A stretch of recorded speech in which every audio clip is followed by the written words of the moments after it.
I want your answer on my desk by Monday. My birthday. You have a birthday? I do. 31. You're so young. I remember when I was 31. That wasn't that long ago. Was it a good year? No, it was the fucking pandemic year. Oh, yeah, that's right. The start of it, anyways. Never mind. Well, can't all be winners. No, we cannot. Clearly. All right, Tory, say something. Remember when we were supposed to have a podcast? Podcast.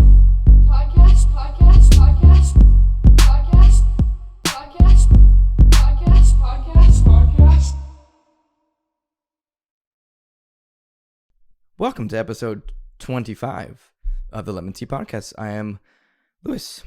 I'm Tory. And, welcome. Welcome back. For us, too. It was like 2 weeks, right? Or like 2.5 weeks. It's, I think, yeah, like a little bit more than that, maybe. But holidays happened, so. How were your holidays?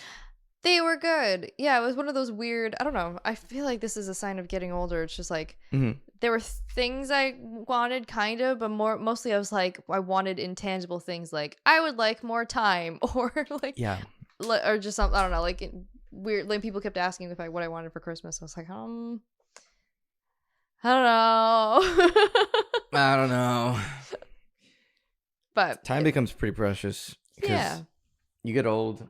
Like I was just thinking about this the other day. Like, you start out and you're like, kind of can't wait to be like 5, and you kind of can't wait to be like 8, and then 10, and then 15, and like you're driving, and then after that shit happens, like the formative years and shit. Yeah. Time like skyrockets. It's like just blasts off. Team Rocket. And it like only seems to get faster and faster. Yeah. It's very, very weird. Time is a very weird thing. It is. Yeah. And I hate to throw this like term around post-COVID because all the boomers do it, but like this Christmas felt like the most normal one. Well, since COVID, but I don't know, because it's like, I don't know, we all kind of know how to navigate it better now, or some people just don't care anymore, I guess. But I don't know, it just felt good, felt normal to me. Okay, so normal, like with being able to gather way, right? Oh yeah. Okay. Oh yeah, there was also like the one sort of like politically motivated fight between my dad and my uncle, part of the course for our holidays here. So wow. Yeah, no, it happens. There's always a fight. It's usually political in some way, right? Yeah, something like that. And also a couple of, I don't know why kids these days do say, want, sort of thing, typical, but that's fine. It's how I have come to know my family anyway. So it wouldn't be a holiday without that. So I guess I'm glad then. Yeah, me too in a weird way. Sounds like you had a good time. How about you? How was your holiday season? Holiday season was pretty good. On the 24th, we went to my mom's and Ashley's father's. And we did the Christmas Eve as if it was Christmas because, we have so many people to visit. And yeah, you really do. I didn't realize. Yeah, it's like a ton of people. And then Christmas Day, we like opened up gifts here. And then went to her uncle's and then went to her mom's. It's a lot. It's a lot. And it was a lot before kids. And like even with, well, now with kids, it's even worse. Like, and it, I don't want to say that's to like put anyone down or be like, oh, I don't want to see them. But it's like, it begins, for me, it's like, who is a priority? Like, right, yeah. Who do we have to see and can't get out of? Well, my mom told me this, like, how my grandparents, my grandfather was always like, because they had 5 kids total, but it was my mom and her brother and sister. So there's 3 little ones all born within like 5 years of each other. And my grandfather would be like, if you want to come see me on the holidays, you come to me. I'm not coming to you. I have little kids and stuff. And then my mom and my aunt and uncle grew up, and he would still say, if you want to see me, you gotta come to me. You gotta come to me? Yeah. Nice. So maybe they should come to you. That would be great if we had. See, that's the problem too. Is that we don't have too big a house. Like, this house is not too big. And that's fine for us. Like, it's perfect size for us. But yeah. but like any more than what we have, and it becomes a problem. Just You know what I mean? Like, yeah. maybe in bouts we could do it. Mhm. Like if we did 2 days and like Yeah. morning and then afternoon, morning and afternoon, whatever. Just like a firm. Yeah. I am not leaving my house. Yeah, If you yeah. want to see me, I will be in my pajamas. Yeah. It's watching A Christmas Story. it's a hard thing to navigate that. Well, props to you for doing that, Yeah. because that is a lot, especially for Mhm. a big holiday like that.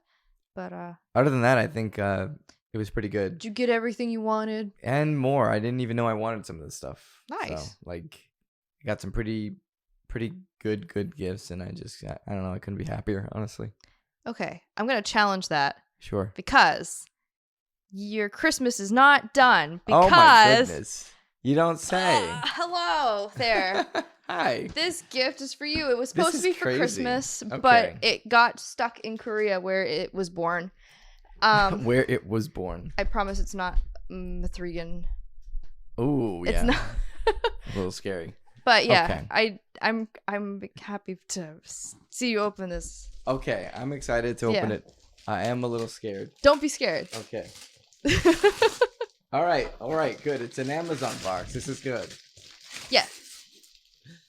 It's really, well, I guess it depends. I was gonna say it's not as big as the box, but It's okay. Listen. Hey, we're gonna do this, right? But Yeah. I ASMR. don't want it to sit there next to me. It gives me fucking anxiety. Okay, well, let's get rid of that. Screw that. All right, so let me move this. Okay. All right. Is it taped like really finely that I have to get like a scissor? No, Because I have one. I think if you just pull through the middle, yeah. I didn't do it. I just did it so it didn't rip open. Okay. All right, maybe a little bit. That's so awesome. Wow, thank you, Tory. That is so cool. I said I wanted one of us to have this. So. Wow, this is okay. This is like way too much. First of all, but thank you.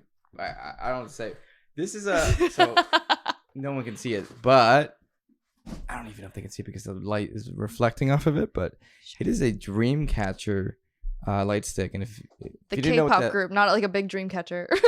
no, it's not like a big But like. that would be cool. It would be still. Listen, if you got a big dream catcher for Christmas, that's fine. Too. Yeah, like, I get. that's fine. Yeah, I so don't. stupid. Like, just get whatever you like. Yeah, But this is. I want to open this. you can if you want. I kind of want to open it. If I remember correctly, it should already have batteries and stuff in it, I think. But Oh, yeah. lose my mind. This is incredible. this. So Merry Christmas and Happy Thank you, Hanukkah my and Happy goodness. New Year. I will give you a big hug afterwards. Yeah, absolutely. But Jesus Christ, this is incredible. Yay! Oh my God. This had to come from Korea, huh? Yes. Yeah. I don't know how to do these measurements in my head because we don't use the correct We're system. on the imperial system. Yeah, imperial, baby. Screw the metric system. This is incredible. Oh, yeah, it's so awesome. What is this? A light leading into a dream. We shall forever be together in our dreams.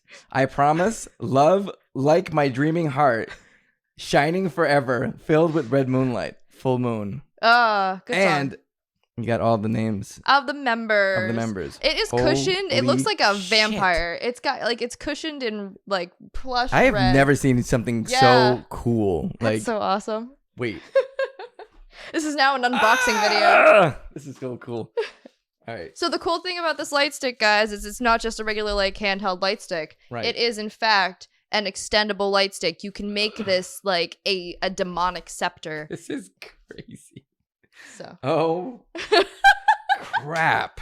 So Merry Christmas. Thank you. You This are is- so welcome. I would never have expected this in a million years. Like, this is nuts. I don't think I'm doing this correctly. That's okay. It is like so It's not. plush. It's like yeah, it's got like silk. protective foam and a nice silk bed. It's like very thematic. And they also sell velvet black cloaks too. Yes, there you go. without putting on the extendable fucking Ninja Turtle looking sticks here. the ninja. This is incredible. I will extend this and then put a picture up. Yay. This is incredible. Holy shit. So- Tori. I like this one like Miss America or some shit. Oh, here she comes. Hi. I'm oh shit, it pulses. Oh yes. Seizure warning. Yes, it has different colors for different parts of songs and everything. It's very the light sticks in Korea are very elaborate. This is crazy. Oh, the kids are gonna try to take this from me. I cannot let them see this. Yeah, no, don't let them see it. All right. The only thing is I don't know how to turn it up. I think if you keep pressing, yeah. It's so fucking cool. I'm putting it back in its coffin for now, but I'm gonna. It's coffin.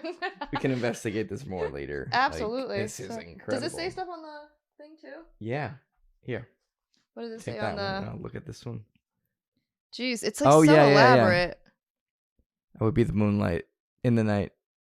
Gosh, it says a lot. It does. That's so funny. I wonder if it's like lyrics from one of their songs, but it 100% is. But anyway, so now Christmas is over, but holy shit, that's incredible. Yay. Like I'm still pretty blown away by that. My God.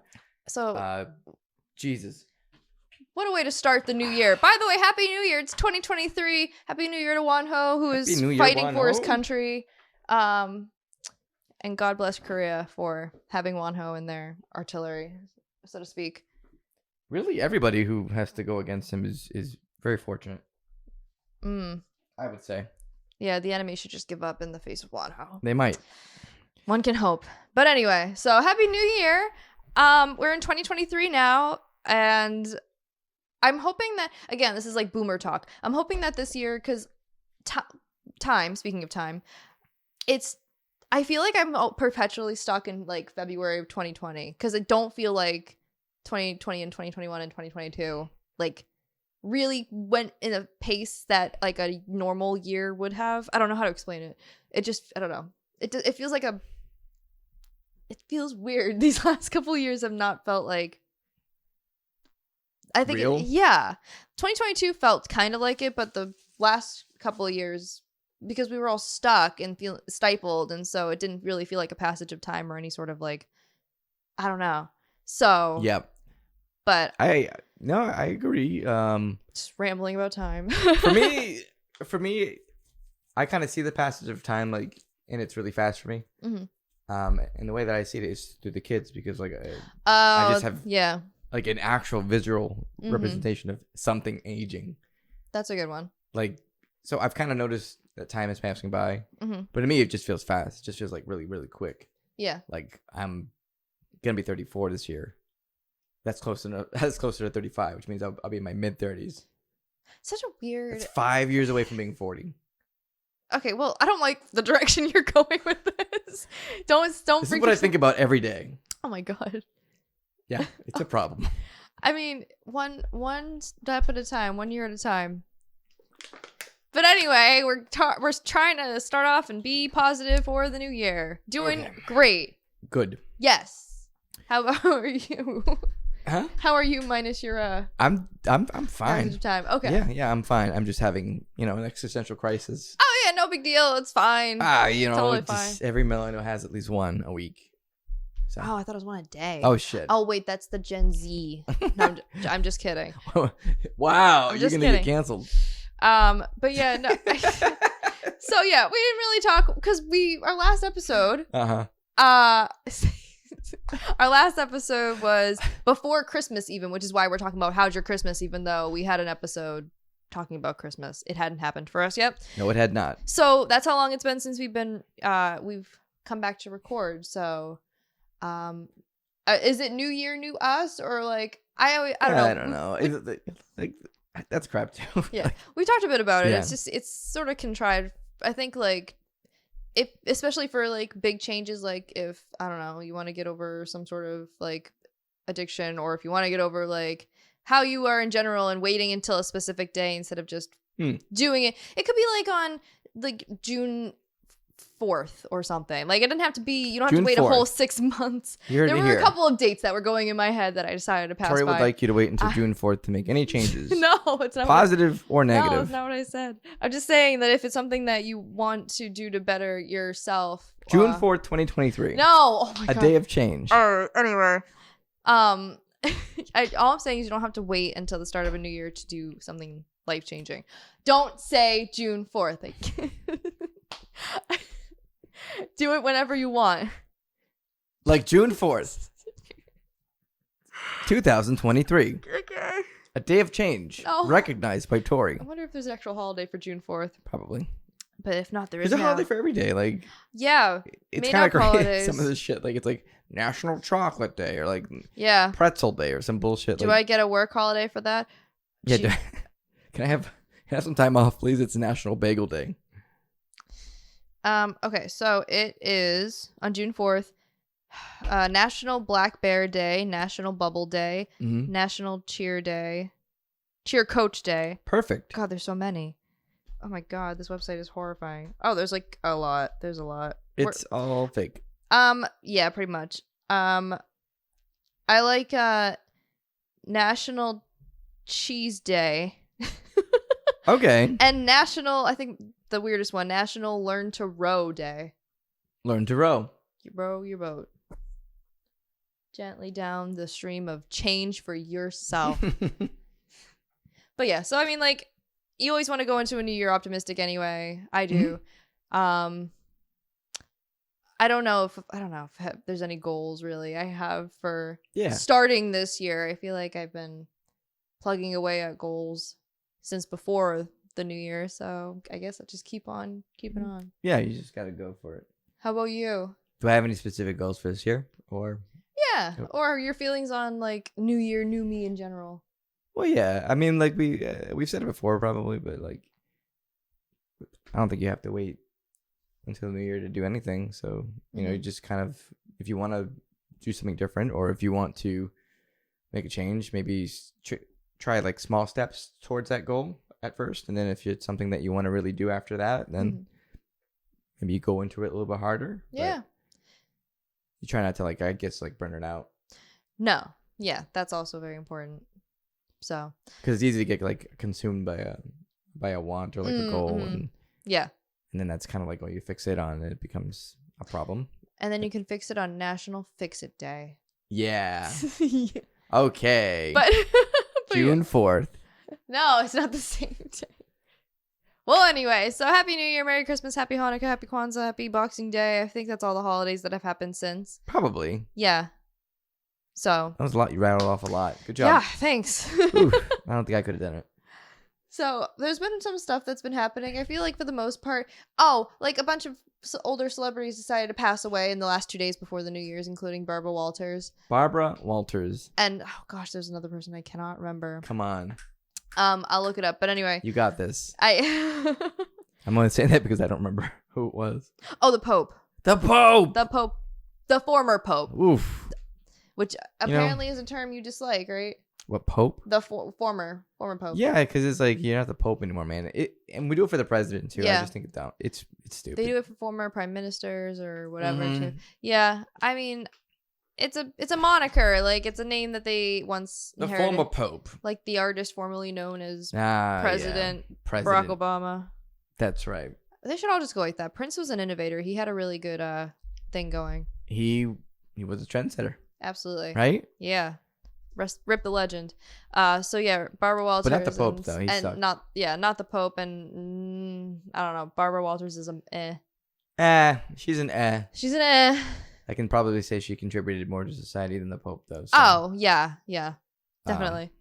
For sure. So, what else happened in the in the time we've been away? Well, on the 29th of December. Oh. 2022. Uh-huh. Andrew Tate was arrested in Romania. Oh my god. And the story with that whole thing is really wild. It's, I guess supposedly there's been people like debunking it and saying that it didn't happen the way that so it but wasn't. I want to believe. Okay, so the lead up to that was he had been kind of going on like a press tour. Mm-hmm. Like he's hitting up podcasts and he's hitting up different forms of media. Yeah. He's back on Twitter, for example, because Elon was like, I'm gonna put up a poll, and then of course like the poll is stupid. Full of incels. Yeah. So they like, Andrew Tate's the best. So they get him back on Twitter and he starts saying a bunch of dumb shit again, obviously. Who could have seen that coming? Yeah. But he starts his whole thing about like how women are, not equal to men because of this or that, or like, you can't do this, I can do that, and blah, blah, blah. And he starts bragging and just generally waving his dick around. And so Damn. All right. That's what he was doing. All right. So then he like, I don't know. He decided to fuck with Greta Thunberg, who is that like 19. Yeah. And yeah. literally for no reason. There was no reason. I think I don't know why he decided to tag her. Maybe just to start shit up. I can't remember if she had done something recently where she had a talk here or there. Maybe he was like, I'm going to target her because of that. But she's 19. It's just weird. She's not a child, but she's very young. Yeah. So he had tweeted at her, Hello, Greta Thunberg. I have 33 cars. My Bugatti has a W16 8.0 liter quad turbo. My 2 Ferrari 812 Competizione have 6.5 liters V12s. Please provide your email address so I can send a complete list of my car collection and their respective enormous emissions. And he tweeted out like a photo of his car. God, and so she had responded to that and says, yeah. And I'm gonna be honest, like it's not the best burn ever. No. Not even. Sorry. Not even like a little bit, but you tried. There's more to it. So she goes, yeah. Yes, please do enlighten me. Email me at smalldickenergy@getalife.com. Whatever. Everyone loved it. Yeah. 3.9 million likes on that. Okay. Which is great because it just, as long as it ratios Andrew Tate, I'm happy. He had 234,000 likes. She had 3.9, almost 4 million likes. Whoops. So completely overshadowed, completely ratioed. Plus ratio. Yeah, for sure. So like that ruffled his feathers, right? Yeah, and so he let it, which is so pathetic. He did. So he took this picture like slightly after that of him like answering the door with a bunch of pizza boxes. Yeah. That were from like a local area in Romania. Yeah. Some chain called Jerry's Pizza. Oh right, yeah. And so people are saying, okay, they must have seen the pizza boxes. They've been looking out for him for a while. Yeah, they thought that the Romanian the authority in Romania tracked him down by the pizza company that he featured in a response video to Greta, which I think is an amazing story, and I want to believe it. Me too, but I don't think that is actually the truth. They were already looking for him and his brother anyway, right? That was pretty much the thing. He's been doing it for a while. So what he got busted for was like human trafficking, and that's like bad. What it was busted for. Yeah. Well, no, it's horrible. Yeah. Sorry. Bad. It's bad. That's wrong. The bad one, right? No, I'm kidding. But yeah, he just was, on their list for quite some time because he's openly talked about it. Like he's actually like been on podcasts and other things and I said like, yeah, no, I put them on the websites and like. So they were saying that they would have found him anyway, even if he didn't respond regardless to a petty fight with a 19-year-old. It's just great, wonderful, like poetic justice that it happened at that time, like right after that comment. Yeah, which is why I want to believe that it was the pizza boxes that saved the day, and that Jerry's Pizza is getting a massive boost in business. Boost. But yeah, so that's what is going on with Andrew Tate. He's currently, I think, still being held, and I think they will hold him for up to like, I want to say 30 days. So it's what, like only 2 more weeks around this time ish? Yeah. By the time. Yeah, pretty much. Well, it'll be a peaceful month. I'm not. Maybe not. Maybe not. It was a pretty big bust. Like they came in. Yeah. They had a bunch of they had everything. Mm-hmm. So you would think that if they were so confident to grab him and arrest him, that they would have enough to build like a pretty strong case on. Mm-hmm. But we'll see. We will see. Shitty people get away with shitty things all the time. Oh yeah, so. Yeah. Oh well, but anyway. But anyways, human trafficking. That's life. Yeah. That's life. You know what I mean? Mm. One day you're sitting high and mighty with your Bugatti, human trafficking a little bit, just a little bit of human trafficking here and there in your Bugatti, with the 8.0 liter quad turbo gigawatt fueled by unobtainium. Fueled by unobtainium car, and then the next minute you're getting busted after eating a delicious meal of Jerry's Pizza. Yeah, life's like that sometimes. Life's like that. You fall and you crawl. You're breaking your dick. Beautiful. Speaking of Yes, ma'am. falling, Mm-hmm. kind of. Jeremy Renner got run over by a snowplow. See, Hawkeye from the Avengers. you told me this, And Jeremy I'm like, Renner. oh wow, what? Because you showed me some photo of him, and he was like in the hospital bed. He was all laid out. He's like, Yeah. He's like, I can't really actually talk. Right Yeah, now. yeah. He's like, So I need to rest. I'm having trouble typing or whatever. So okay, so it wasn't known at the time. There was like some wild theory that like one of his kids, he has like young children, and that one of them somehow got behind the wheel of the snowplow and like ran him over. damn. Son. So what I guess is what's being passed around for what happened is a family member got stuck in the snow, their car. So he took his snowplow out and was Clearing. plowing them out. Yeah. But I guess maybe he didn't like put it in park or whatever when he was getting out. Oh, And so so he ran when- himself over. So what? Yeah. So he noticed and he tried to like run to get it, but I guess so they're saying he hurt one of his legs pretty bad and then like his torso, but then also his face looks pretty cut up as well. Yeah, I saw that. He's lucky he's not dead.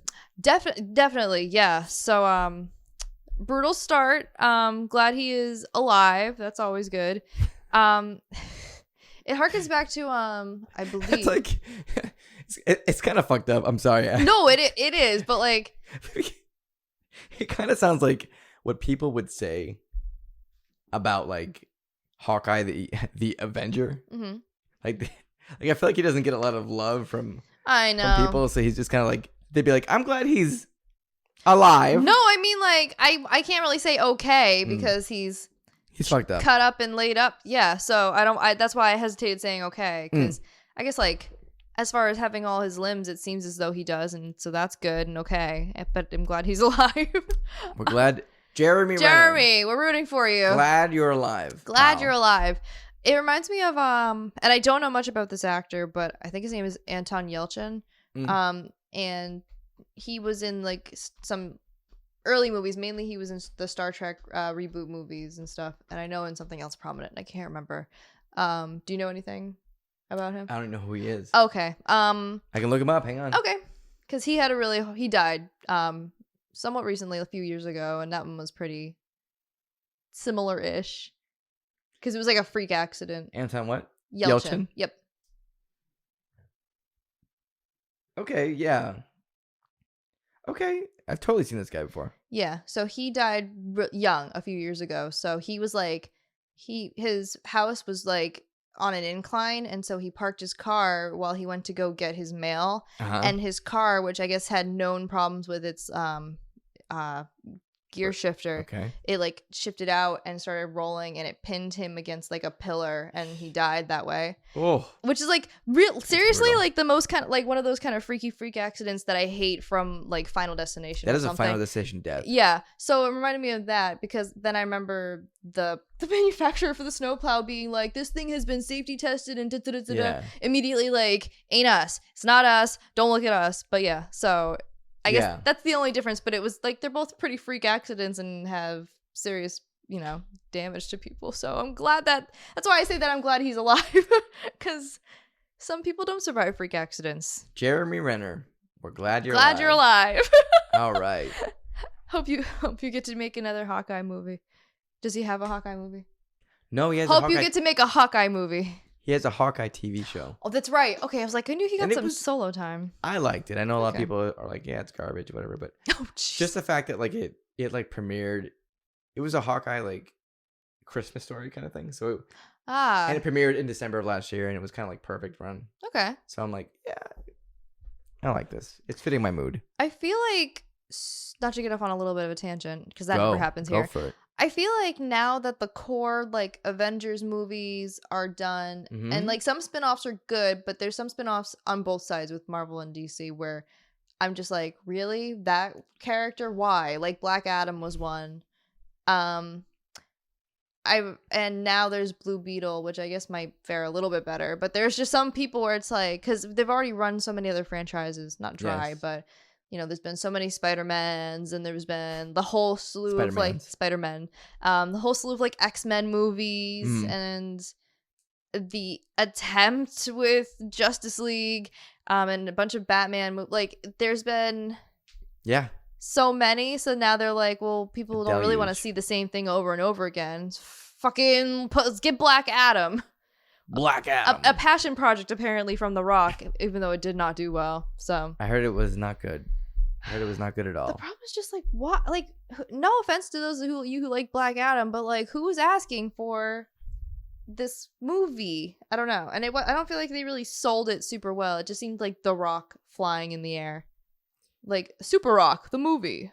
I am not a comic person really at all. I'm like slowly starting to get into it, but like I don't know anything about Black Adam, and it's not like a name that I have never heard before, but it's just like I don't know much about that character. It's a DC movie. Surprise. And Of course, but yeah, I don't feel like the trailers really conveyed very well like what his deal was, and it's tough because most of the time trailers give too much away. But this, whatever I had seen from Black Adam, I was like, all right. And when you look up Black Adam on Google right now, like I am, you get the first question, which I think also drives the point home about how ill advertised this was, which is Black Adam a villain or a hero? Which should be conveyed in your superhero movie. If the name of the person is a villain or not, if that is not conveyed in a clear way, then you have already failed. It's just odd. It had a budget of $260 million and it made $392 million, which is not a lot. So, not for one of those films. Like, so it wasn't a bomb. It just was not great. Just not great. And now they scrapped it, right? They scrapped the sequel because The Rock did some like passionate letter on Twitter, and he was like, "I really appreciate all the fan support. They're not going forward with a expansion into the Black Adam." It's like, oh no, darn. Darn, man. But anyway, so that's my tangent on superhero movies is just like I feel like they're really grasping at straws or mishandling for non-Avenger, non-Justice League, non-Spider-Man, non-X-Men related properties. Damn. Bam. True. So. All right, put that in ink for sure. Sign it, dot it. Signed, sealed, delivered. So yeah, okay. That was Jeremy Renner. That's probably the most we're ever gonna say about Jeremy Renner, unless he gets run over by another snowplow or something. Or a reindeer. Or a reindeer. Renner got run over by a snowplow. I don't want to be making a song joke about it. That seems mean right now. Oof, when he's all recovered, that's Renner when it's acceptable. Got run over by a snowplow. See, that's okay. Christmas is over. You gotta wait like 350 something days. And then it becomes acceptable again. Yeah. It's like, okay, well, now you can look at this shit. All right. So, I'm gonna be honest, you pretty much wrote this entire list of shit to talk about. And it's not a bad thing that I'm saying. I'm just saying, like, I'm sorry that I didn't contribute more to it. Yeah, that's fine. So one thing that's not on the list though, because I was just talking about superhero movies, we found the movie that we didn't know we needed, but are glad we have, because we're just fresh out of seeing this literally an hour ago. Yeah. And that is M'3GAN. It's M'3GAN, but it's like when they're explaining what M'3GAN stands for. I do like how you wrote M'3GAN. M'3GAN. It's like M'3GAN. M'3GAN. But because they explained what M'3GAN stood for, because she has a 3 in her name, and they did say like 3 or third or something. So the pronunciation technically should be M'3GAN, and I'm not changing it. It's M'3GAN. It's M'3GAN. So anyway, we just saw this movie, and so spoilers ahead. If you really care about M'3GAN spoilers, now's your time to click away for a little bit. But anyway, we'll see you in a minute or so. What did you think of M'3GAN? Okay. There's a lot to say. Initially, when I first saw this, like a long time ago, I thought it was a horror movie. Because that's how they marketed it as the first trailer. Yeah. And it has horror elements in it. But then it has M'3GAN doing that fucking dance that went viral. That dance was my favorite part of the whole movie. Oh my god, yeah. And I thought I was going to be like, haha, it's so bad, it's good. Yeah. With that dance, but I thought the dance actually was really good. And I thought like that whole scene where she takes that like the paper cutter. Yeah. Blade. And she like just goes to town. Yeah. Oh my god. Yeah, because then the Great. second trailer marketed it as like an on purpose comedic horror, kind of horror movie. Yeah. And then so I wanted to see, because it was at the first trailer I was like, this is stupid, I'm not gonna go see this. But then they did the second trailer and I was like, this is stupid, I need to see this. So a whole different kind of stupid, and it worked. So yeah, I think it does. It's more of a self-aware movie where they're like in on the joke and everything, but there's still some scary parts. It is a couple more jump scares than I really wanted. There were parts where it's like, I know there's a jump scare. I know there's a jump scare. I hate waiting for the jump scare because it just that gives me anxiety. It's not even usually what comes out. Like even if it's like horrifying or grotesque, it's never that. It's the fucking waiting. Yes, the anticipation. The anticipation is awful. Yeah. So but yeah, for the most part, it was like comedic. There was some violence in it, which I kind of expected, considering the trailer had in both of them a boy falling into a road and getting run over by a car. So yeah. But let me just say this: very deserving of that death. Oh, that boy? Oh, yeah. Yeah. What the hell? Okay, what was that thing? Was that a chestnut? They're looking for chestnuts, and like it doesn't really matter in the grand scheme. So what that was a school, like an alternative school. No, the spiky thing. I don't know what there was that some was. like bully boy who like finds this green spiky thing on the ground, and he's like, "Here, hold this for me." And then like smushes it into this little girl's hand like a freaking psychopath. Yeah. And then he takes the doll. Yeah, M'3GAN comes around to try to like help, except she doesn't do anything but stand there because the little girl is not smart enough to say like, "Megan, whatever." Yeah. What are you doing? So yeah, this bully kid lifts M'3GAN up like she's 10 pounds. She's clearly not though. She's made of titanium and like a ceramic finish or something. Like she is heavy. She's covered in like 4 inches of like silicone too. Yeah, so like freaky silicone face. Like I don't know. It's got to weigh something more than what that kid can probably manageably run through the woods with. But whatever. But he like takes it, like slaps it really hard across the face, which I laughed at that part. Oh my god, there were so many funny parts that like I don't know. I know some were meant to be funny, but I don't know if some of them were. I laughed through all the gory shit. Like it was just fucking crazy the way she like obliterated people. But this kid is like slapping her and like beating the shit out of her, and I don't know, he seems kind of rapey at some point. Like because he's like he threw her down. Yeah. And this is the point where M'3GAN is off, so she looks more like a sex doll than like anything really, especially in this scene. And then he's like straddling her and then slaps her in the face. I'm like, this is very oh my god. Right. It was very like kind of sexually charged in that era. But she gets up and she like starts talking and you know doing her whole M'3GAN bit. Yeah. Yeah, M'3GAN.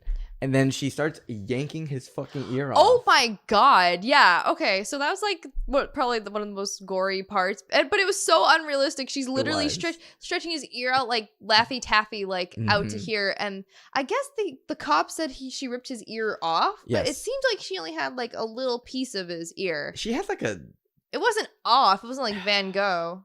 No, but she did have a piece of it. Like there a was piece. a piece. Yeah, he was like, we found, lobe. He was like, she ripped it clean off. It's like, well, no, she didn't. It wasn't clean off. No, but it doesn't matter. Officer, yeah, you're wrong. Okay, you're right. Yeah, but he got fucked by that car though, hard. That kid, yeah, that child. So we didn't really even explain what M'3GAN's about. So, but M'3GAN is. Once upon a time, there's a little girl and her parents are dumb and they stop in the middle of the road in a snowstorm with not 4-wheel drive on their car. And as they are complaining about what they should do next, they get hit by a snow. Is it a snowplow? Yeah, like it's a big truck. Snowplow. And they all die except for the little girl who goes to live with her aunt, who gives literally zero shits about her. Maybe Jeremy Renner was in that snowplow. Oh, the timing is horrible with it. But she's developing this high-tech toy, which is M'3GAN, and it is freaky. Like they have this whole like drawn out thing about, oh, the silicone face came in and here, do these emotions, and here's confused, and it's like this weird Elvis lip as she's like talking. It's very odd. She just looks very like unrealistic and like very. They try to point it out early that like, oh, her confused face is that something's already not right. Yeah, something's not right. But then the girl's like, no, we just gotta like fix it. It's just a hiccup, whatever, blah blah blah. So M'3GAN becomes like the little girl's friend in absence of her parents and an aunt who gives a shit about her. That lady's horrible. She's like, I get like not being kid oriented or whatever, but it seemed weird because it was like, you don't seem sad at all that your sister died. Like that's a little odd. You don't seem sad at all. And I don't think she was. Like, I don't think she gave a shit. It was weird. And also like really, there was such a, I mean, it is what it is, but it's basically like a new like 2020s Chucky, basically, because the doll comes to life and whatever and tries to kill whoever. Right. It seems kind of contrived that they were like making this the plot because the aunt had said, oh, well, I made a promise to my sister. I know. It was like, wow, really? I thought you guys hated each other because like you literally don't care that she died. Or the social worker being like, oh, well, She should be somewhere the else. grandparents offered to take her in Florida. It's like, why would you just not let her go with her you clearly don't want her to live with you. Clearly. So it's just so odd. That is a good point. She tries to like honor this. Surprise, there are a couple of plot holes in M'3GAN. I know, Right. big shock. So she seems rather unfazed by the whole death of her sister. She's like more focused on making those freaky Furby things. Yeah, that's her job. She works at a toy company and whatever, right? But like, it's obvious that she's very intelligent and like she has all those, like engineering qualities, whatever. Yeah. She doesn't have any human qualities though. She has. That's the thing is that she's more machine than like human. Yeah, ironic. So she ends up like talking to the social worker who wants to take the girl to her grandparents, and she's like, how was your relationship with your sister? And she doesn't really answer because it's not probably good. It's so odd. So they do mention that they hadn't talked for like a long time. Yeah, yeah. And God knows like why. I mean, the real excuse here is that they needed a little girl for this doll to bond with. But they could have like made the aunt give more of a damn about it all. Like, she basically just leaves the doll to take care of the girl. Yeah. Like, and then it's not until her coworker or the social worker's like, this could have really bad repercussions. Yeah. That she's like, oh yeah, it could. It's like, oh my God. The coworker says it too. She's like, you're supposed to like do shit with her. What? You mean it's bad that this doll that mimics human emotion and overall simulation could make my child have attachment issues? It's like, oh, and then the one part where it was like, it can diagnose learning disabilities, and it's like, what? What do you mean? That's horrible. Like, and it like stared right at the girl, right? Yeah. Oh, yeah. Like, I was laughing so hard that I'm like, why did they do that? Like, M'3GAN can cure autism or something. It's like, oh God, it was odd. There was a couple of odd parts. It is what it is. I laughed at the part where they have these like tech demonstrations with M'3GAN and the little girl. Oh my God, to like interact, and this little girl who just lost both her parents is like having this tech demo. Yeah, and the sister is like watching her with a bunch of other people who are, I guess, are like investors. Yeah. So they go through this thing, and the girl obviously is very hurt. So she just like starts talking about her dead parents. Yeah. Like, oh my! It's like, it's so awkward. I don't know. And then M'3GAN comes over and is like, "Say something good about your mom." Oh my God! Yeah. And the good thing it wasn't like my mom hugged me at night and read me stories and took care of me when I was sick, but it was like one time. There was a cockroach in my lunch bag and it got on her wrist and she ran it out of the house, and that was funny. It's like, that's not a quality about your mother. That is one thing that happened at her expense that you are sadistically laughing at. It was odd. Very strange like dialogue. Every single character seemed kind of robotic. I can't think of any character that really had like compassion. Also, I thought that therapist was going to die. Yeah. She didn't. She was just in like 3 scenes and then like went away. I can't believe she didn't die, to be honest. Maybe she'll be in the sequel. Spoilers! Yeah. They're trying to apparently make this a trilogy. So a dog dies. But you don't see the dog die. No. So it's just one of those like yelps and whatever. Yeah. And then you don't see anything. I hope the sequels are called M'4GAN and M'5GAN. That'd be cool. Which would be really confusing and fun. It's kind of like the Final Fantasy Americanizations or whatever. Where the numbers are out of order. Yeah. Yeah. But anyway, yeah, you get kind of what you expect with M'3GAN. I don't know. I don't feel like any character has any real human emotion. No. Like that. Then that was the overarching theme of the entire movie, is that like there is no human emotion especially in the android, but especially in some of the characters. Oh, that one scene too where all of a sudden the little girl's just like flipping out about nothing. Yeah, she's just like I tearing up the mean, fucking. she's like emotionally stunted because her parents just died in a brutal car accident Of course. that she was in the car for. But she's like throwing a chair at the window and like She's trying to stab trying the to therapist. stab people and then slapping the crap out of her aunt. Like, that was a mean slap. That was, yeah. And then she was all of a sudden she's calmed down. She's like, I'm sorry, I didn't mean to. That girl was something. It's because at that point in the movie, M'3GAN gets like turned off. Turned off and turned on. I just want to be able to turn M'3GAN on. Yeah, that's one of those parts of the thing where it was like. Yeah, I know. But anyway, yeah. So she had been turned off, and that's why the girl was like, "Oh, I just want to turn it back on," and I got kind of crazy when she's not around, and just really proving the point that like that an out of touch adult wrote that. Mm-hmm. And then I don't know, man. There's just some parts of dialogue where you're like, that is not anything a child would say ever, but that's fine. You gotta suspend your disbelief because it's a talking android doll thing. Here's a part of the movie I actually really didn't like. I thought it was really dumb. Oh, okay. The beginning of the movie when they're in that snowstorm, and the dad's like,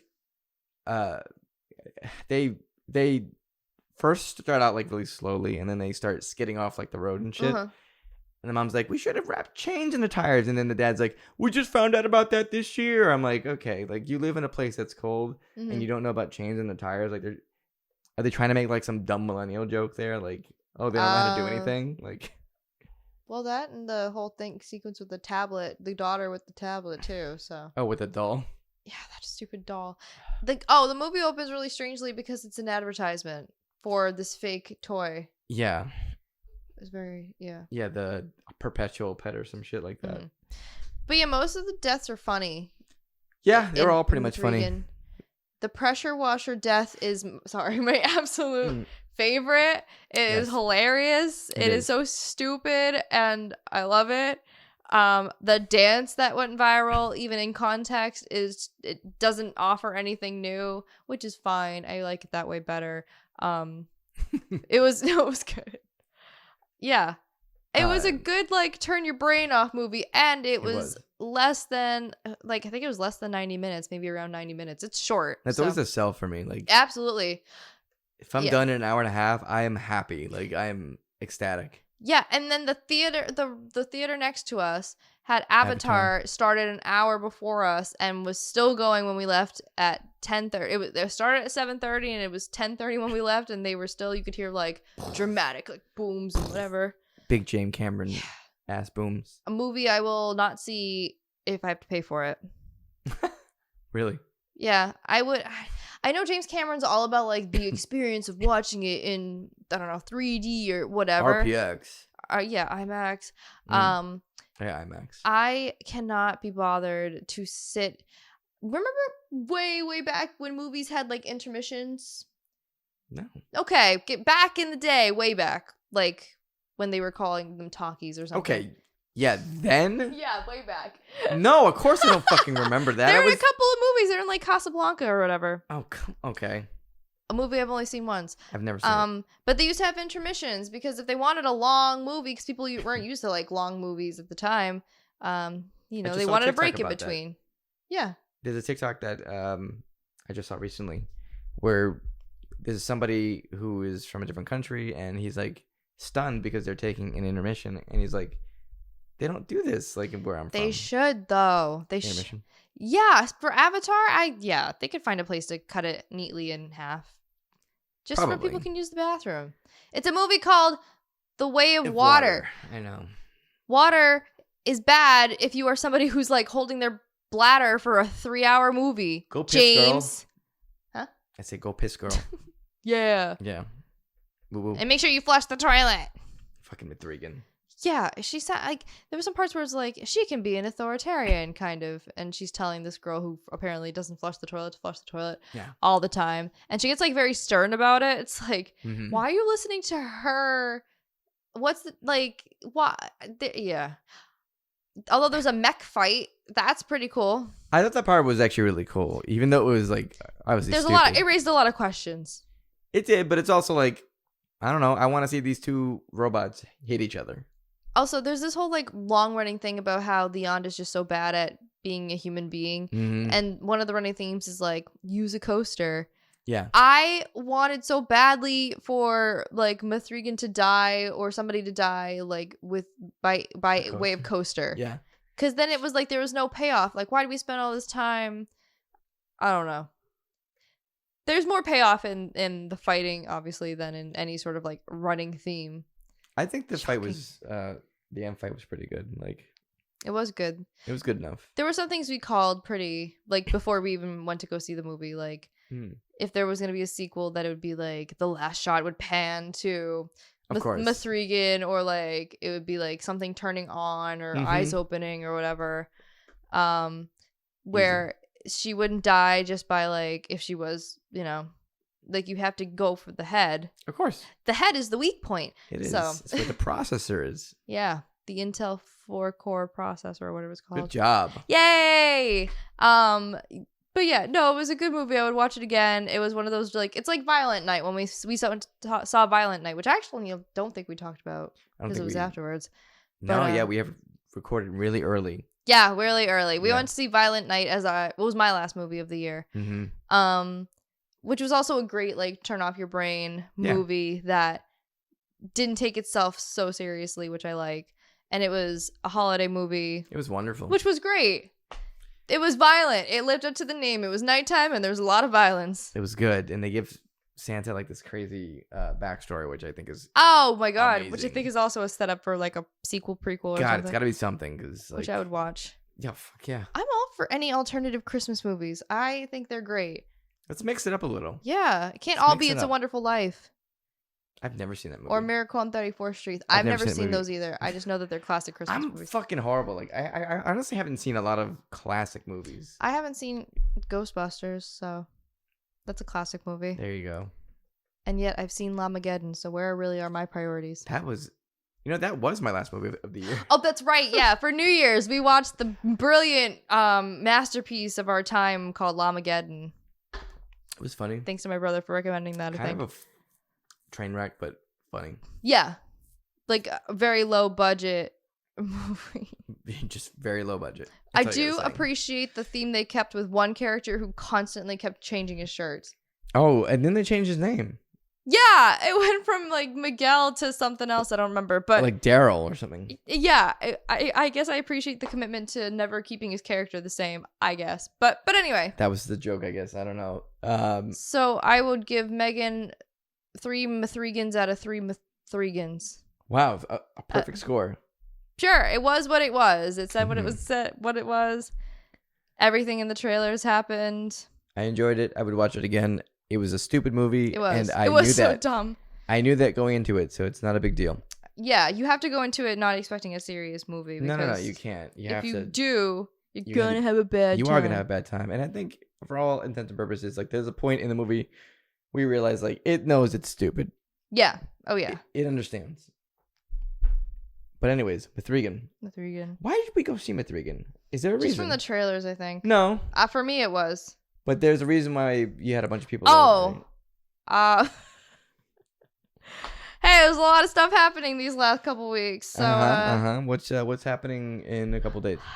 Well, it will have passed by the time this episode's up, but that's fine. I have a birthday again. Oh my! Happens every year. Every year, right on time, just like usual. Yeah, so I'm turning 31. 31. Taking a further step into my 30s. 31. To be 31 again, man. You're not. To be 31 again. What? It was 2.5 years ago or so. Yeah. Oh my gosh. Yeah. It's not that. Feels like just yesterday. Oh my god. So dramatic. So yeah, I'm turning 31, and it's on a Monday, so really it's just gonna be a chill day for myself. But M'3GAN was. I wanted to see it. I wanted to see people, but people have lives. We're coming off of a holiday, multiple holidays. So this was like a beneficial gathering because nobody had to like set up their house or plan anything really. We just went into a movie theater at 8:30 and saw M'3GAN.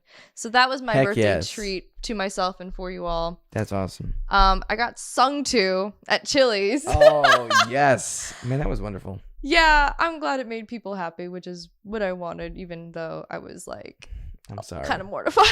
You're mortified? Oh, I know that feeling. Just a little bit. That's why it's fine. So I tell Ashley, like, we're not, no.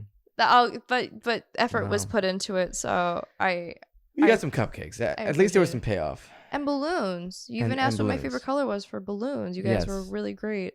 So you gotta have balloons on your birthday. Mm-hmm. Right? I think so. Okay. So yeah, happy birthday to me. Hooray! I'm so excited. Yeah? Sure. Okay. It's your birthday. Why wouldn't I be? Good. Well, I appreciate that. Yeah. Yeah. I'm excited too. I just gotta find something to do to pass the time. Because it's a Monday and everybody's working. Go take a 4-mile walk. Ooh, maybe I will. If the weather's nice enough. The world is my oyster. I guess. Oyster. So yeah. So a lot of stuff happening here. Good job. Yeah. Nice job being born. Thanks, Mom and Dad. Good job, work. guys. Wow. You really did it this time. You really did it. That was gross. Good job, Mom and Dad. All right. All right, let's talk about something else. Yeah, I think so. Thank you for coming to my M'3GAN birthday party. Oh, yeah. Yeah, thanks for having us, honestly. Well, I was stoked when, I already was going to go see it with Sean, and then I was talking about it with you, and then I was talking about it with Ashley, and I was like, well, shoot, if Ashley wants to see this, let's all go see the Weird Doll movie. At least it was entertaining. I would have hated to have been like, oh my god, you guys, let's go see Avatar 2 for my birthday. Nah. I would have gone to see it. Fuck it. But I would be getting up in the middle of it. But I don't think it would have been enjoyable for anybody. It would be enjoyable, but not in because Avatar sets a precedence. And it's clearly more of one of those movies where they care more that it looks visually stunning rather than having a real rich storyline. James Cameron probably thinks he has a great storyline, but from what I heard, there's another. But it's already made $1 billion. There's something in the movie apparently, and we can cut this out if you don't want to leave it in there. Okay, spoilers. Yeah. Okay. Something in the movie apparently that is even more of a convenient plot point than unobtainium. Oh, MacGuffin. Yeah. Ooh, love me a MacGuffin. MacGuffin. Yeah, MacGuffin the crime dog. But maybe you have some stuff that you want to go into. I know we just chatted a bit about that, but I know there's some K-pop stuff, right? There is, yeah. Yeah, so along with some last-minute celebrity deaths as a cap to the end of 2022, first of all, welcome to Tory's K-pop Corner. I can hear it. Nice, I know I can hear it. So, I'm going to teach you guys about a term that is really dumb and only really is applicable in K-pop. It's called company standing. Ooh, okay, this sounds interesting. Let's go. All right, so standing is just being a super fan or stalker fan, coined by the lyricist poet of our time, Eminem. Marshall Mathers. Yeah. So company standing. So standing is the act of actively being a fan of somebody obsessively, kind of. K-pop has a lot, companies play a big role. There are companies that it's not uncommon for anybody to know many company names for K-pop, which is really weird because I can't think of another industry or company that puts industry or country that puts so much emphasis on knowing the companies and what acts they house and stuff like K-pop does. It's very strange. I know that I'll probably know some of my favorites and what label represents them. However, if they were to change labels, I would not give a fuck. Right. Yeah. And most of the time, you don't really notice. You take great notice if someone leaves the company or goes somewhere else in K-pop, which is also, it's very... Now, you used to do this. I used to be a company stan, yeah. So basically, Y is... each company has their own kind of, they have their own in-house producers and stuff like that. So they end up developing like a distinct sort of expected sound or concept or look or whatever. Sure. So I used to be a company stand for YG Entertainment, which mainly was because, like I said, a lot of the acts that I liked happened to be from that same company. And, rather than just saying, oh, I like this one and this one and this one, I was just like, oh, I'm a YG stan. And that's really stupid. Like, it's just dumb. It's dumb to be a stan of an entity that is not like a person, that is run by people who just want to make money and will only give a damn about the artist if it doesn't result from like good sales or whatever. Luna's a great example of that. Luna. Yeah, so it's dumb, but I was one. It's whatever. I was a child. I was a teenager. I've learned my lesson now. You've repented. I have repented. So the act of company standing is just very strange, and some companies have like concerts with just their roster, and they name them things. So like YG, a bunch of artists from YG are called YG Family. There's SM Entertainment, and they have SM Town. There's JYP, and they have JYP Nation. It's very culty. Like, it's very weird. I'm saying this as if it's normal, but it's not normal to refer to like just a roster of artists in a company as a family or a nation or any, like, it's just odd. It's very odd. So a family or a nation, it's or a town. Just the word family on its own is like very culty. It just is like the Manson family or something. I don't know, but signed contractually. So anyway, that's your definition of company standing. It's stupid. And that being said, the aforementioned company YG Entertainment had some really big losses in like 2 weeks' time. Crazy stuff. So like, would you mind telling us a couple? Sure. Oh yeah. So Big Bang. The makers of Still Life, the best Still Life. They have 4 members. One of them, Top, left back in February of last year. So they had 3 other Big Bang members, and both of them announced they were leaving because their contracts expired. And honestly, like, their company wasn't doing jack shit to support them or like promote them or anything. These are artists who have come to the label several times and have said, I have music. It's ready to go. Can I release it? And they say, no. Yeah, because people like to be like, oh, Big Bang, because they've been in the K-pop scene since 2006. And wow. People like to say that since they've been in the industry so long that they have more like power over their to dictate when their music and when it gets released and stuff. But probably not. The company is the one that releases it because they produce the CDs and the whatever is needed, the promotions. Like, they do that. The artist doesn't really do that. So that's not true. But so now there are 4 Big Bang members in 4 different companies. That seems crazy to me, man. Which is fine. There's other groups that have done just that sort of thing. Mamamoo is an example of one. Girls' Generation is an example too. So it's possible. It's very odd. But immediately after Taeyang left YG, and he's the one who was most vocal about saying, yeah, I have like a ton of songs that I wanted to release, and our company said, now is not the time or whatever. Yeah. Immediately after leaving the company, he's going to be releasing a single with Jimin from BTS. Holy fuck. So, although it's funny because the label he moved to is like a sub-label of YG, so he didn't actually leave. Also, bearing in mind that all of Big Bang have been there since they were teenagers, like very young. They've been there since before 2006. So that's why it's also like shocking, I guess. Mm-hmm. But I haven't seen a single a Big Bang fan, be sad about them leaving. They're all very happy that they are leaving the company, which I guess is good. I like that fans are becoming more aware that like it's weird to stan a company. It really is. I think it's very strange. And you should want the best for your artist that you like. So I'm happy that people are just like, yay, and fuck YG or whatever. So honestly, fuck YG. Yeah. Fuck YG. Fuck YG. Also, fuck an YG. entire group also left YG. Oh, what group was that? iKON. iKON. Yes. So as of right now, YG has G-Dragon and Blackpink, Winner, Treasure, and they're going to be debuting a new. They did immediately after all this was announced. They were like, "Surprise! We have a new girl group coming out." Like very strategically done, which again is why you shouldn't stand a company because it's stupid. But so that's the mass exodus of YG, and no one was sad.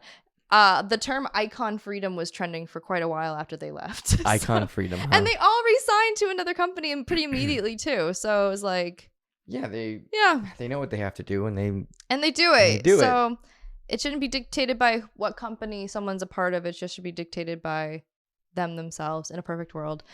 Record labels are stupid anyways. Yeah. They're dumb. So, and then meanwhile, everybody's collectively losing their minds about Taeyang and Jimin doing a collaboration. Because Twitter's a cesspool for K-pop, and yet here I am. And both sides are not good. They are toxic fandoms for Big Bang and for BTS. So they always fight with each other because there's nothing better to do. But they're the only ones fighting because like literally the artists don't fucking care. No, Big Bang and BTS members have hung out in several documented occasions, and yet here we are. So people were kind of trying to hope that this like men's builds a bridge, which I don't know if it will, but it's like there's no reason to fight over who's better. No. They're artists. They do different things. They may be in the same genre, but like they do different things. They have different appeals. They chose to collaborate. It's not like anybody forced them. Yeah. So why don't you respect their decision? That doesn't seem very supportive to me. But a lot of the other guys in BTS have openly said that like Big Bang has inspired them to do what they do. And isn't that amazing that you can collaborate with somebody who inspired you to get into music anyway? Like I think that's like incredible. Yeah, that's really cool. That's like so be crazy. Happy for them both, damn it. That's right. I've seen both sides saying they're gonna boycott or only support one person, which is so dumb. So it's very stupid. You guys are stupid. It's a song by two people. Both just listen to the music. A lot of things could be solved, I think, if that was the case. Like if you just fucking listen to the music and shut the fuck up about all the dumb like things that you think are. It's all about the music, man. Yeah, it's really what it is about. So shut up about fandoms and who's being better and what. It's obnoxious. Also, Top is going to space. So Top is going to space. If we're talking, I mean, if we have to talk like objectively, that's way cooler than anything that BTS has ever done. So I'm just saying. You're not wrong. Thank you. Yeah. So anyway, that's the mass exodus of YG artists, which again is like it shouldn't be. There's so much emphasis on companies and stuff that I've now thinking about. Like when I really think about it, I know it's not normal because I'm just spewing this stuff off. Like I could tell you all the artists in certain companies, and that's not normal. That's weird because I could never do that with any other country record labels. Like it's weird. I don't know. An interest. I'm having a realization about how weird it is. I think everybody's got a weirdness, quote unquote, in that same variety. So don't worry about it. It's what you're interested in, and you know a lot of information. And I could use my brain for something else. I think you can say that about anything, though. Like, you know. And the only other piece of K-pop thing that happened was there was speaking of mass exodus, there was a mass boycott of Luna's new album. Yeah, I saw that. Which the Luna fandom is pretty scary because they're not the biggest, but they are like pretty mighty. And if they say we're gonna boycott the album because of mistreatment of the members and not getting paid, and basically like keep making albums is putting them more in debt and stuff. So. And the money is divided like 70-30 or something, with the company getting 70%. So fans were like, we don't want to contribute to that. That's not going to help pay their debt. And so screw you, basically. And usually when their album goes up for Luna albums go up for pre-order, they're like in the thousands for pre-order. Luna fans successfully only had gotten 98 pre-orders.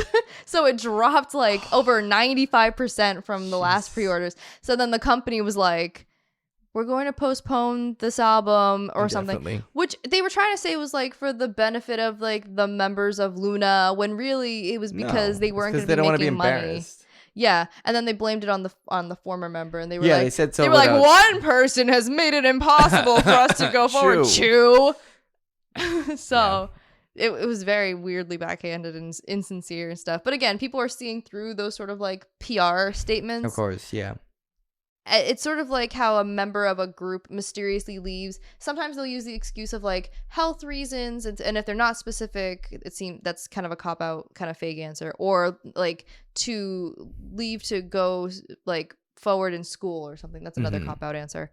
So people are starting to see through those sort of statements because they're not sincere a good chunk of the time, and they don't want to lose money or I don't know, like stock or whatever. So they sugarcoat the truth.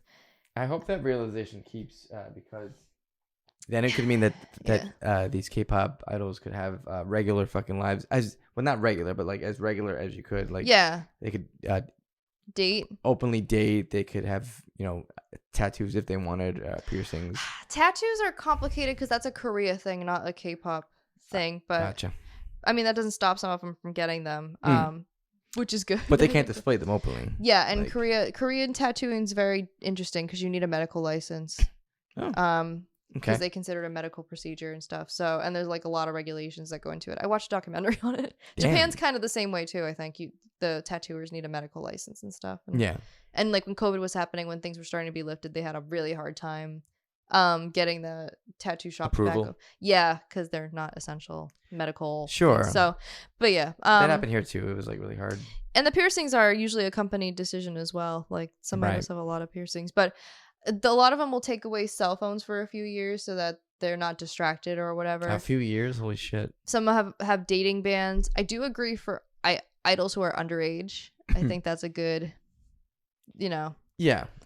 But afterwards, it's like, let them be adults and date. Like, you're having them sing about love songs, and some of them have never even had, like, a partner or something. It's very odd. So, or, like, let them, if they want more freedom with, like, writing or producing, let them. Like, Soyeon's a great example of, like, the magic that can happen when you let your idols take the reins. So. Very true. Yeah. So, yeah, I do hope that it could be a turning point with the Luna stuff, and just people, I think, finally kind of starting to realize that no matter how much they want to say family or nation or whatever, they are not. They are a company. they are a money-making company. All they exist for is to make money. Yeah. They off of your idols that you buy in bulk for. Care for so much. I mean, take the hint. It's not anything personal. It's like it's not personal. It's just business. Strictly business. And like they don't care.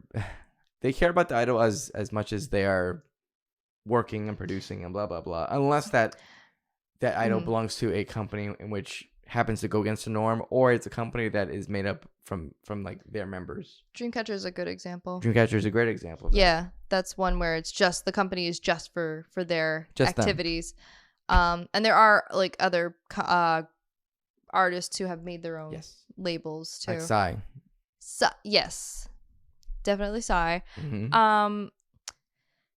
Yeah, it's tough. I think, and I think there's this idea that those freedoms have to be earned. Yeah.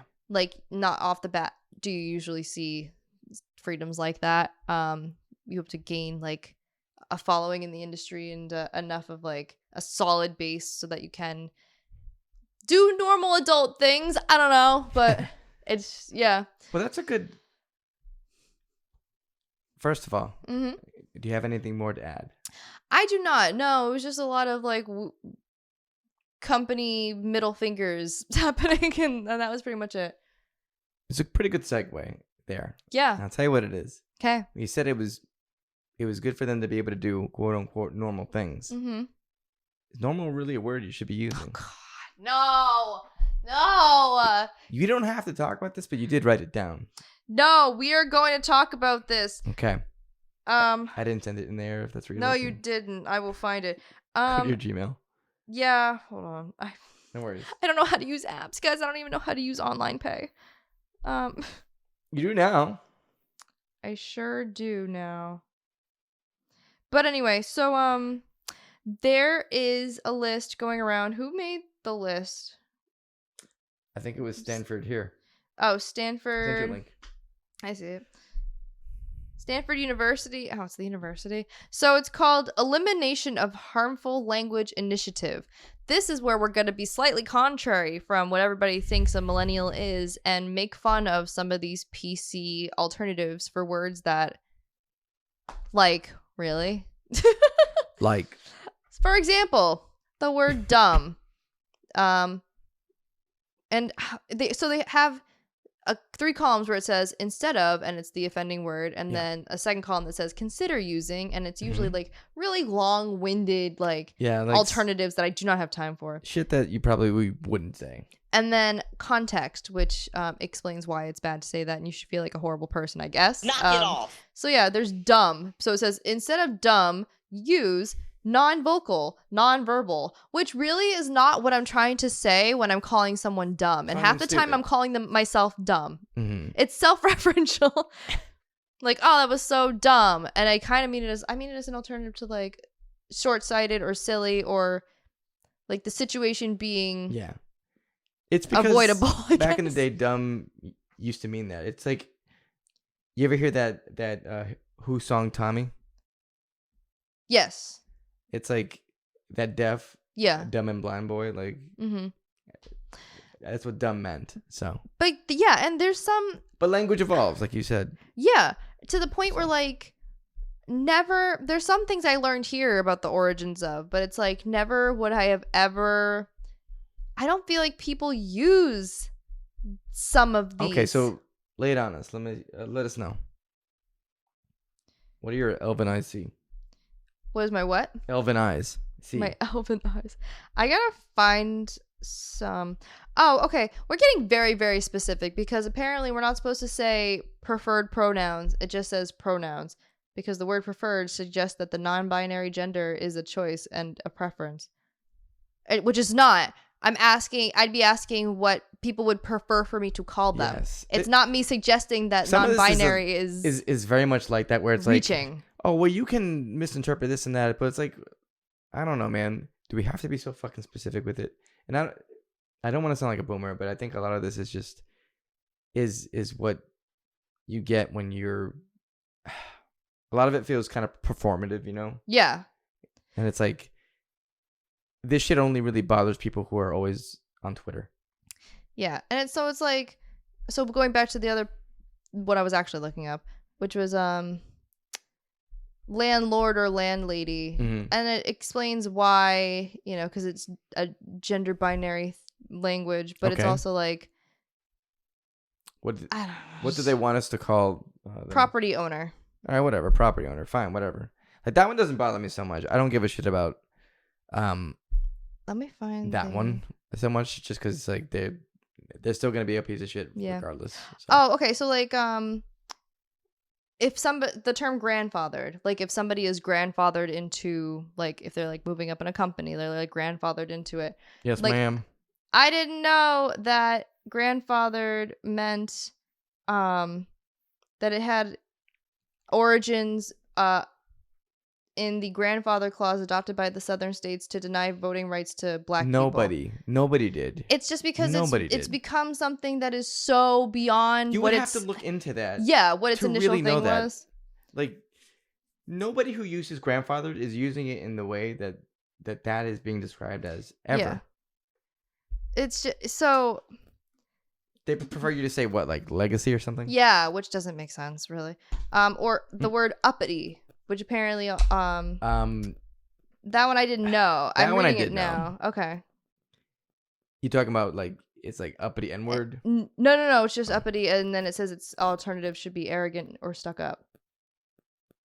Okay. But I don't know. Like, and that could be different for me. But I feel like that one is another one where it has gone beyond what pretty much initially. That's what I mean. Like, I don't deny that any of these had less than favorable origins, but my point is just we say them so much and we don't think about where the origins, that some of them are like hundreds of years ago. Yeah. That like we don't mean it in its original way. It has language is a great thing and it evolves past, you know, certain things. Like I'm kind of surprised that like the term LOL has lived as long as it has, because it shouldn't. But again, that's like we do shorthand of language now. That's an example of language evolving, even if it makes people think that we're like illiterate or whatever. But illiterate. So here's the thing. Yeah. Like, I don't know all these terms. Like, no. One of the terms on there is it's a 13-page document. Yeah. One of the terms on there is tar baby. Yeah. Which I have heard that term before, because there's like a fable, like an old fable where it's talking about the tar baby or something like that. Yeah. It's a racist term, and I'm not using it freely or to try to be racist. Nobody says that. Like, no, I've never. Some of these words are like ever. I think graybeard or something was another. Graybeard's on there, or like some gray hat. Yeah, gray hat. Yeah, it's a hacking which thing. I never hear anybody say. I've heard that just because it's a term that you hear with like hacking and shit like that. That would explain why I've never heard that. Yeah. So some of these I agree with. Like, there's this whole section about like gypsy and like being gypped or whatever. I'm fine with that. Yeah, and that I only recently learned. Like, me too. Because it's one of those things again where it's like I really didn't think about the connotation of it. But for something that is literally taking the word from gypsy and then putting it a spin, like stereotype spin on it, it's like, oh well, that makes sense. My point with it is like, so I'm not resistant to change in like meaningful ways, but I feel like a lot of this is just like I said, performative. Yeah. So it doesn't really make much of a difference. And you could say, well, it makes a difference to this person or this, and it's like, well, really, like. I would want them to tell me that though, because there are like not every person thinks the same way. It's kind of like how occasionally the whole like this is very different, but the whole white people wearing like kimonos or something. Yeah, the cultural appropriation. You get some people some of them who like are not Asian anyway saying like that's cultural appropriation. Meanwhile, you get people in Japan who are like, ask any Japanese person. Appreciate them like experiencing our culture or whatever. Like the interpretation is different to people, so I would want the person, unless it's something very obvious, like, you know, like the N-word or something is a very obvious one. I would want someone to tell me like I'm open to understanding. Like, I can only be my one self with my one experience. So like if something is offensive, I want to know and correct it, because everybody comes from different walks of life and has different life experiences and things like that. I don't know. Here's one that's kind of crazy to me. Yeah. Right? Hip hip hooray. I just saw that one. Yeah. And that's because they want you to say hooray, which is fine. This term was used by German citizens during the Holocaust as a rallying cry when they would hunt down Jewish citizens living in segregated neighborhoods. Fine. I'm sure they did do that, but nobody, like, if anyone's saying hip hip hooray right now, unless they're an actual Nazi, yeah, I doubt they even understand any of that. It's sort of like how kids sing like Ring Around the Rosie. Yeah. And they don't realize what it's about. Like, some people just, you don't think about it sometimes. Yeah. I don't know. It's not that deep. No. Also, some of the words where the alternative is like just a synonym and the explanation is like literally starts with depending on the context. Like the word submit, and instead of saying that, you should say process, because it says depending on the context, this term can imply allowing others to have power over you. Which no. And if so, no. It's being used correctly. Like, it apparently it's supposed to. It says it's eliminating harmful language, but I don't know who that'd be harmful to. All right, listen to this. But you know. Yeah. Rule of thumb. I saw it, yeah. Standard rule or general rule is what they would rather have you use. And then it says, although no written record exists today, this phrase is attributed to an old British law that allowed men to beat their wives with sticks no wider than their thumb. Who thinks of that when they say rule of thumb? Nobody thinks of that. No one. There's, for every one that like makes sense, like there's another one like the like wife beater for like a white tank top. Yeah. And that's one where like it became so normalized to hear it called that. I didn't even question why it would be called that. Sure. But it's like, yeah, why do we call it that? Yeah. We should just call it a white tank top. White tank top. So for every white tank top or where it makes sense, there's a rule of thumb. For every Sure. for every gypped, there's a landlord or landlady. I don't know. Some of them make sense, and some of them are like, just you clearly needed to fill up 13 pages. The last one I'll mention. I'm sorry. No, this is it's interesting. Abusive relationship. They'd rather you say relationship with an abusive person because the relationship doesn't commit abuse. A person does. So it is important to make that fact clear. I've never been unclear. Right, no. With anybody who was like, yeah, I was in an abusive relationship. And I'm like, the relationship didn't abuse you. A person did. Yeah, it treats people as very like stupid. Dumb. We can't say that. Knock it off. We can't say that. Knock it off. Dumb. Can't say that. Dropping D-bombs. Another one is instead of sanity check, say confidence check, coherence check, fact check, because this term could be offensive to those dealing with mental health issues. Correct. It's not that deep. Yeah. Oh, and some of them are just long and drawn out. So instead of calling someone senile, it's the person suffering from senility. Which, like, what is the difference? That means the same thing. Yeah. If you're describing somebody as senile, like, that's what it is. It is inherently a person suffering from senility. I'm gonna say something pretty fucked up. Sure. And controversial yet brave. Let's go for it. Oh, we can't say brave. Never mind. Shit. I'll explain why after the break. If I have to cut this, I have to cut it. But no, you're fine. But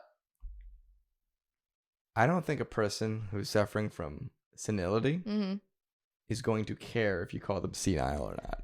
You know what? That's true. I just don't. I think there's a lot that's not functioning. Yeah.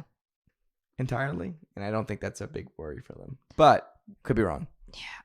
Again, it's like the whole kimono argument. I think the people who are more directly involved with it would care less than the people who fake outrage about it. But okay, so by the way, you can't say brave. And there is no nothing. It says none, do not use for consider using, because this term perpetuates the stereotype of the noble, courageous savage, equating the indigenous male as being less than a man. What? I've never thought of that. What? I read that and I didn't register it till now. Is it because there was a tribe called the Braves? I don't know. No, that's all it says. It makes no sense. But again, it's another one. Same thing with like, yeah, I don't know. It's there's so many. So brave, they want you to just not use a word. Not use anything. Why not say courageous? Have to know the word courageous. There's so many synonyms for brave. Yeah, for sure. There's more synonyms than the one you like pulled out of your ass for synonyms. Cinnamons. Cinnamon toast crunch. But yeah. So there, like I said, there are some that make sense, but then it also says like instead of saying he or she, which what? He or she? Okay. It says instead of he or she, you should say the person's name or they. What if I don't want to be called they? Like, what if I want to be called she? If I want people to call me she, is that suddenly offensive to myself? Oh, and then finally, instead of trigger warning, you have to say content note, which is stupid too. There's so many. The pronoun thing is like, I think it's always safer to say they than to not say they. You know what I mean? Yeah, we could just ask the person. Sure. But if you can't ask the person and you don't have a way to ask them, I guess it's just safer to say they. I see that point because of that. There's a lot of situations I've gotten into where people are very like maybe femme presenting, so I assume that they're maybe she, and it turns out that they're not. So what mainly I meant by that was just it's saying as an alternative to he or she, but what if I want to be called she? So this list is saying be called she. This list is saying no, I can't though. That list is saying I have to just be called by my name or they, even if I don't want to be called that. The list is wrong. The list is stupid. Small sort of boomerish tangent though, just for a second. I don't understand people putting signatures for their email. I have some of these at work, but I don't understand the putting the pronouns in the signature sometimes. Especially if it's like, I mean, I know they're automated signatures, but usually 9 times out of 10, my emails are like a notice to everybody or like a direct email between me and one other person. There's one that's a little more egregious, I think, rather than that, because that one I do kind of understand. But I've seen a couple where it's like, we acknowledge that our library was built on indigenous land. It's like, what? does that like give indigenous people reparations? Like, what does you putting that in your signature? It's what does that do for anybody? It's like we said, it's performative. They're not doing anything to fix the problem, but they sure are going to acknowledge it a whole lot. The pronouns are, like I said, I understand a little bit more, but I always kind of just laugh because it's like I see them and I'm like, I'm never going to refer to you in a direct email to each other in a third person, like unless that is in your pronouns. But usually I'll just say you. I don't know. It's just it just makes me laugh. But yeah, I just think it's I don't have them in my signature. I don't even have a signature. But like I think it's a way to signal, like, if you see that email come across your inbox and maybe you're not directly addressing them, but maybe it's a way to say, like, hey, in the future, if you see this person, just here's what they go by. Yeah, and that's fine. So. I just feel like I personally would just refer to them as like their name, ironically. So, yeah. You could just do that too. That's a safe bet. What I would want more than I don't care what pronoun you call me. I want you to spell my name with a Y. That's all I want. I don't care. Like, simple wishes for the new year. I get more offended by that. Trust me, I know. And I have a couple relatives that we're Facebook friends. They still do it? Yeah. They still do it? Wow. It's horrible. So, but you can relate with your name being spelled at least 3 different ways that I could think of. The worst way is EW. I'm sorry if your name is Lewis with EW. But like that shit is the worst. Lewis. Well, that's like the nerdiest way too. Definitely the nerdiest way. It is very nerdy. But coolest anyway, way is my way. So yeah, the pronouns make a little more sense. But I mean I can't say what the library is, but they just always say I acknowledge that our library is built on it. But it means nothing. It literally means nothing. That's exactly what it is. It's as if you said like, I acknowledge that my great great great great great grandparents were slave owners. It's like, what does that do? Like, does every email you send, like, give them $1? Like, I don't know. I don't really understand. Give them $1. I don't know. I think some of the signatures for my work emails are a little much. But anyway, that's my boomer tangent. That was very boomer. Content note. Because you can't say trigger warning because it's violent. Whatever. Just say, like, whatever. Just say warning. Happy shut the fuck up. Happy shut the fuck up. It's one of my favorite quotes from Angry Video Game Nerd. It's probably my favorite quote from him. All right. I think anyway, we're hitting the end here.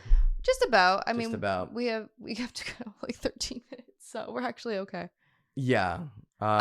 New year, same. Looking at the clock. That's not gonna end. Yeah.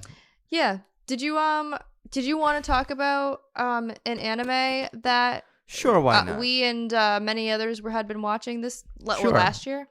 Yeah, we've got time. Yeah. What's it called? It's called Chainsaw Man. It's pretty fucking good. This guy has chainsaws everywhere. He got a chainsaw head. He's got chainsaw arms. I don't think he has them on his legs. No, he doesn't. I don't know if this is spoiler or not, because go ahead. He has one on his leg, doesn't he? Isn't that how he cut the guy in half? I don't remember, on the train. Man. Okay. Probably. Okay, I was there for. He's got chainsaw limbs. Yeah. And a chainsaw head. Chainsaws for hands. Basically, it's like this world is inhabited by devils, and they make contracts with humans, and sometimes the contracts are simple. Sometimes they're like, I'm going to take your eye, and then I'll give you this power, or whatever. Yeah. There's like a sacrifice. Sacrifices must be made. Yeah, and it's pretty good. Like, he joins this group of what are they called? I don't know. They're just like part of this group suits. I don't know. This group of suits. They all wear suits. And they hunt down devils and kill them because sometimes they're a nuisance and they're not great. Yeah. Except for one devil that's on their team named Power, because she's the exception. She's what do they call them? She's like a hybrid. Oh, okay. I only watched it like whenever I was over here. Yeah. They're called fiends. Oh, okay. So I didn't watch the whole of it, but no, that's fine. You've seen a lot of it, actually. Yeah. You've actually seen more than you haven't seen. Okay, so. That's usually better than my anime ratio for anything. So anime ratio. My ratio. But I think it's pretty good. It's a lot of fun. I love the opening. Oh my god, yeah. The music's so good. The music is great. Like every ending is different. Every ending that I've seen, and there's been like, I don't know, 10 episodes, maybe more, Yeah. maybe less. 12 maybe. But every song has been different, which I think is incredible. Like, that's crazy. I've never seen that. No. Yeah. So. And I think it all captured the mood of the anime overall. It's like it's chaotic. It is. I love the designs though. I haven't there's so many animes that some characters designs it's like I literally have seen this before, and there's only so much you can do, but I feel like the character designs were really good for this show. They're pretty distinct. Like all the main characters pretty much have a thing about them that's different, or not different but distinguishable. And there's a lot of violence. Yes, there's a lot of there's a ton of violence. There's a lot of distinguishing features for the characters, but they're all violent. I know it's not really your thing with all the violence. I mean, it's I watched it better than I could for like JoJo or something. Yeah, I was impressed. Yeah, I was impressed. It was good, and I love the premise of it starts with like, Denji, if you do this, I'll let you cop a feel. Yeah, and then it's just literally like, I must do this in order to touch a boob. So and he spoiler, I mean, he does get to touch a boob. Yeah, you don't have to wait the whole season to find out that he does. It's a semi-early payoff, so it's pretty good. It is good. Yeah, it's like a violent, chaotic, funny amalgamation, and the character designs are great. The villain designs are really good too. Mm-hmm. And it convinced me successfully that an anime about a guy with a chainsaw for a head was actually, not as I guess stupid as I initially thought it would be. It sounds dumb, and honestly, some of it is dumb, but it's handled in a really good way. Like they obviously don't take themselves too seriously, but when it does get serious, you do feel the weight of the character's emotion. Like that. Yeah. Oh my god. Yeah. That character Aki is very like tortured, and he's got a pretty dark past. Like his past is kind of shitty, and I feel like they get that across pretty well. So I'll have to show you, but on fake TikTok, which is what I call YouTube Shorts, there's this guy who recreates in a similarly like chaotic way, because it's for the shorts, food in anime, and he did Aki's curry. Oh yeah, it is, oh my god. And I watched it like first thing this morning, so I was sitting there and so it was good. like, it's 7:00, I can't have curry the first thing this morning. I know, but it looks so good. I love people who are able to like recreate anime meals. I love that shit too. It's so cool, like all that food that's inspirited away and shit, or like the Miyazaki movies and stuff. So that makes me regret. One of my only regrets when we last went to Japan was we were in a Miyazaki store that we stumbled upon. I know, but we didn't go into like, I think it was a Hello Kitty or something. Yes, it was. Or if it was still Miyazaki, there was a restaurant and we didn't go in. We just stood outside. We were like, that looks cool, and we fucking left. It was like, I think we said we would come back later, and we never did. It was like, we never did. There was so much stuff. It was in Kyoto, and there's some. I love Kyoto. It's probably my favorite place I went to. But I could spend the whole time there. Like I could spend the whole time in that area. I was bummed out too, though, because there were so many places that like missed opportunities where we could have gone. Like they had just opened up an owl cafe. I love owls so much. Yeah, I know. I really didn't realize that. Yeah, that was in Harajuku, owls. And I think they literally just opened it for some reason. I don't know why owls, but that's pretty neat. I mean, I won't question it. Owls are cool. So thank you. Yeah, no problem. So anyway, that's the review of Chainsaw Man. Turned into a talk about. It's no, I think the food. Yeah, It's good. It's a good anime. Like I think it's a great like. This has really been just us like talking about reviews of things, which I'm okay with. The year in review. The year in review. Right? So, what did you think of 2022 overall? 2022 overall, it had a lot of downs, but it also had a lot of ups, and I think overall was a positive year. Okay. Did a lot of things that I didn't think I would ever do. Like we did the podcast for 1 year. Yeah. My kids started kindergarten, so it was really huge for us. We did a game show. Yes. Which is to me it's crazy that we did that. But it's like also like I'm doing it again. Like woohoo. I don't know. It was the year that I kind of like put myself out there a little bit more. And I don't think it did me harm to do that. I haven't seen like crazy payoffs, but I'm just happy that I did it. Yeah, absolutely. I mean, it's also important too, because like I know you are an introverted person as well. So like and Ashley taught me about like spoons and having spoons or whatever. So yes, it's very important to like not push yourself either. Like it's good to want to do stuff that is out of your norm, but it's also important to, to know when enough's enough, and it doesn't make you like a selfish person to say I need like a day or two to recharge. Because like I said, if you're not an extroverted person where you can just kind of keep going forever, like social interactions are very draining. Like holiday time, I think all of us were collectively like burned the fuck out. We're burning the fuck out. We like it's a lot. So it is. It's a lot of interaction, and like you said, if you don't naturally take to interaction, it can be really draining. So like the podcast and like you doing Twitch and doing the game show, like that's a lot of like. It is. It's either like big, like one-time things or consistent things that you wouldn't normally find yourself doing. It takes a lot to do that. So I think we're gonna wrap up. Yeah. Wonderful to be back. If you want to see more of Tory, you can go to her YouTube channel, which is youtube.com/azaratsflame with 2 E's, or you can find her at Twitter at twitter.com/trippydesu, which is TRIPPYDESU. Yes, you nailed it. Come see me come see me fight with K-pop fans, but usually I'm usually just making fun of them. Some of them take stuff so seriously. It's like they need to relax. Like, I understand that most of you are not adults who have jobs or lives outside of school, but like, you got to pick your battles a little bit better. 0 out of 10. And this isn't anything against me with anybody. It's just seeing people fight. It's like, I said, don't you ever get tired? 0 out of 10. Oh my God. That stupid list. Whatever. Anyway, hot takes again. Nobody asked for it. But anyway, if you want to see less drama, go follow less drama. Lewis at twitch.tv/UnoLumo and also Twitter at UnoLumo. Where he mostly just like retweets memes and cute K-pop people, which really is how it should be, I think. So yeah, in a peaceful world. If I ruled the world, or if I ruled Twitter, or I just post about shit that makes me happy. Yeah. Or sometimes makes me angry, but whatever. It's like it's your Twitter. You can cry if I you want to. Hey.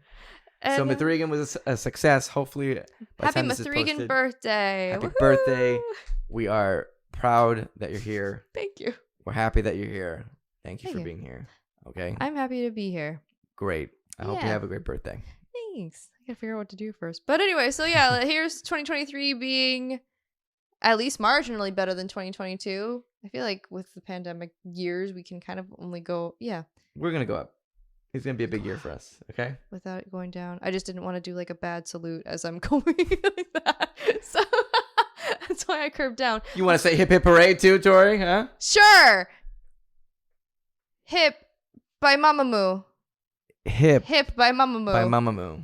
Hooray! By Mamamoo. By Mamamoo. Knock it off. So anyway, and if you want to follow the Lemon Tea podcast, thank you, by the way, for getting us to over 30 subscribers. That's like one subscriber per episode. That was incredible, guys. Thank you so much for that. Yes, thank you. Also, what we're going to do, and we'll talk about this off air, but we're going to sit down.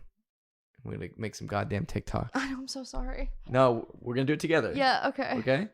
I'm still learning. I'm like, don't worry about it. The theme of this is also how much of a boomer I am, so. No problem. Man, turn 31 and all of a sudden you're complaining about snowflakes and tofu or whatever.